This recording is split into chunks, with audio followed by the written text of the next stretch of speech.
बिस्मिल्लाहिर्रहमानिर्रहीम अस्सलाम वालेकुम नाजरीन किद्दां हो तुसी सारे वधिया हो लो जी रब सोना तुहानू सलामत रखे शाद रवो आबाद रवो हसते रवो वसते रवो। नवीं शायरी ना तमन्ना तुहाडी खिदमत विच हाजिर हो गई है तो जनाब एक फरमाइश नाम लेना भी ज़रूरी है।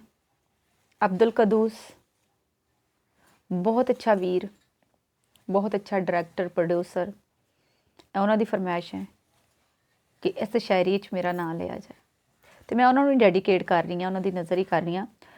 हिजर दी सूली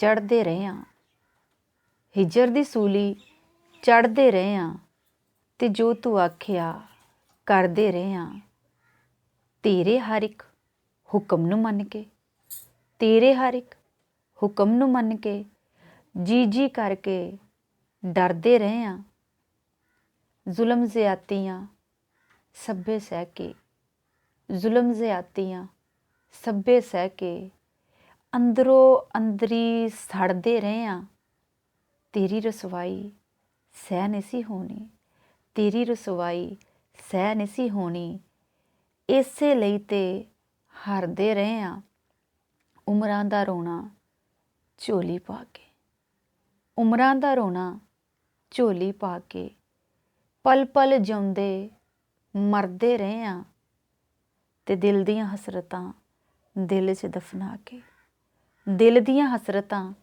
दिल च दफना के नाल नसीबां लड़दे रहे हाँ हिजर दी सूली चढ़ते रहे हाँ ते जो तू आखिया करते रहे हाँ।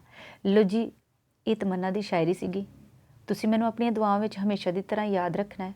जिन्हें मेरे चैनल नूं हजे तक सबसक्राइब नहीं किया सबसक्राइब भी ज़रूर करियो लाइक भी करियो और कमेंट्स भी करियो। दुआवां विच मैनूं याद रखियो। रब राखा।